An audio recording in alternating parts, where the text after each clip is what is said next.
திண்டிவனம் செஞ்சி ரோட்டில் பள்ளி நேரங்களில் கடும் போக்குவரத்து நெரிசல். மாணவர்கள், பொதுமக்கள், வாகன ஓட்டிகள் அவதியடைந்து வருகின்றனர். திண்டிவனம் நகரின் முக்கிய போக்குவரத்து பகுதியாக நேரு வீதி உள்ளது. ஒரு வழிப்பாதையாக உள்ள இந்த பகுதியில் காலை மற்றும் மாலை நேரங்களில் நெரிசல் ஏற்படுவது தொடர்கதையாகியுள்ளது. குறிப்பாக தாலுகா அலுவலகம் எதிரில் உள்ள 4 முனை சந்திப்பு மற்றும் செஞ்சி ரோடு பஸ் நிறுத்த சந்திப்பில் பள்ளி நேரங்களில் வாகனங்கள் நீண்ட வரிசையில் நிற்கின்றன. போக்குவரத்து நெரிசல் அதிகமாக உள்ள இடங்களில் போதுமான போலீசார் பணியில் இல்லை என பொதுமக்கள் குற்றம் சாட்டுகின்றனர். போக்குவரத்து விதிமீறல்களும் நெரிசலை அதிகரிப்பதாக கூறப்படுகிறது. இந்த முக்கிய சந்திப்புகளில் போக்குவரத்து போலீசாரை உடனடியாக நியமிக்க வேண்டும் என மக்கள் கோரிக்கை விடுத்துள்ளனர்.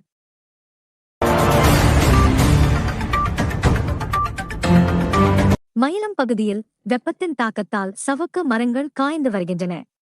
இதனால் விவசாயிகள் பெரும் கவலையில் உள்ளனர். மயிலம் பகுதியில் அதிக அளவில் சவுக்கு மரங்கள் பயிரிடப்பட்டுள்ளன. தற்போது அதிகரித்த வெப்பம் காரணமாக பல சவுக்கு மரங்களும் 2 ஆண்டுகள் வளர்ந்த சவுக்கு செடிகளும் அதிகளவில் காய்ந்து சேதமடைந்து வருகின்றன. மேலும் திடீரென வீசும் காற்றால் மின்சார ஒயர்கள் ஒன்றோடு ஒன்று உரசி ஏற்படும் தீப்பொறிகளால் சவுக்கு மரங்கள் தீப்பற்றி எரிந்து சேதமடையும் சம்பவங்களும் தொடர்வதாக விவசாயிகள் தெரிவிக்கின்றனர். காய்ந்த சவுக்கு மரங்கள் விறகுக்கு மட்டுமே பயன்படுவதால் எதிர்பார்த்த வருமானம் கிடைக்காமல் பெரும் நஷ்டம் ஏற்பட்டுள்ளதாக விவசாயிகள் வேதனை தெரிவிக்கின்றனர். பாதிக்கப்பட்ட சவுக்கு விவசாயிகளுக்கு அரசு வறட்சி நிவாரணம் வழங்க வேண்டும் என கோரிக்கை எழுந்துள்ளது.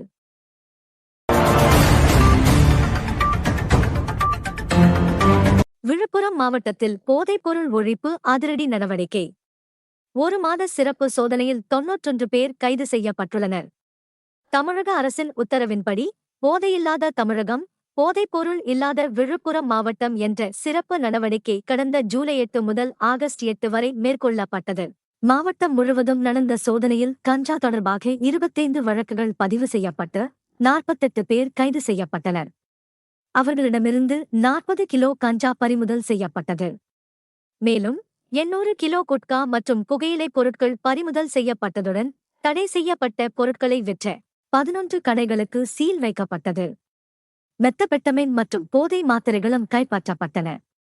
போதைப்பொருள் புழக்கத்தை முற்றிலும் கட்டுப்படுத்த தீவிர நடவடிக்கைகள் தொடரும் என காவல்துறை தெரிவித்துள்ளது.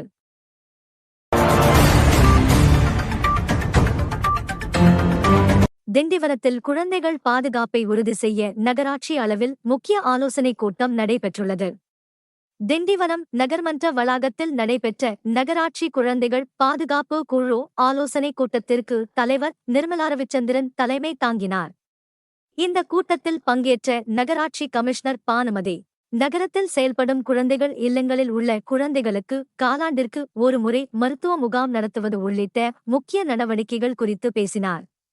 கூட்டத்தில் துணைத் தலைவர் ராஜலட்சுமி வெற்றிவேல், குழந்தைகள் பாதுகாப்பு அலுவலர், ரயில்வே பாதுகாப்பு படை, சைல்டு லைன் மற்றும் மருத்துவத்துறை அதிகாரிகள் உள்ளிட்ட பலர் கலந்து கொண்டனர்.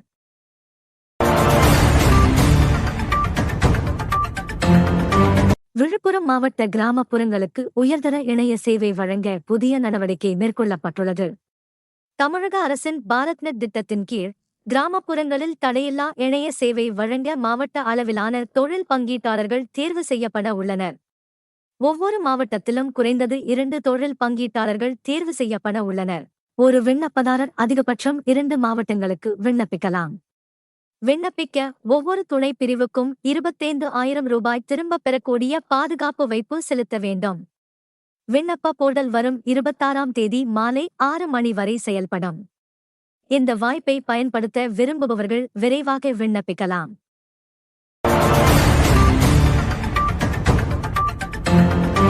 திண்டிவனத்தில் திடீரென கொட்டிய கனமழையால் பல பகுதிகளில் மின்சாரம் துண்டிக்கப்பட்டது.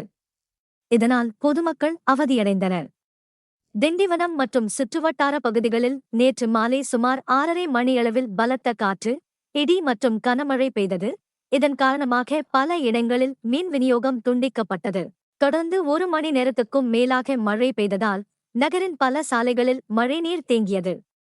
குறிப்பாக நேரு வீதி உள்ளிட்ட பகுதிகளில் சாலைகளில் மழைநீர் வெள்ளம் போல் தேங்கியது. இரவு 7:30 மணியளவில் மின் விநியோகம் மீண்டும் வழங்கப்பட்டது. தொடர் மழை மற்றும் மின்தடையால் பொதுமக்களின் இயல்பு வாழ்க்கை பாதிக்கப்பட்டது. மேலும் செய்திகளுக்கு திண்டிவனம் செய்திகள் சேனலை சப்ஸ்கிரைப் பண்ணுங்க.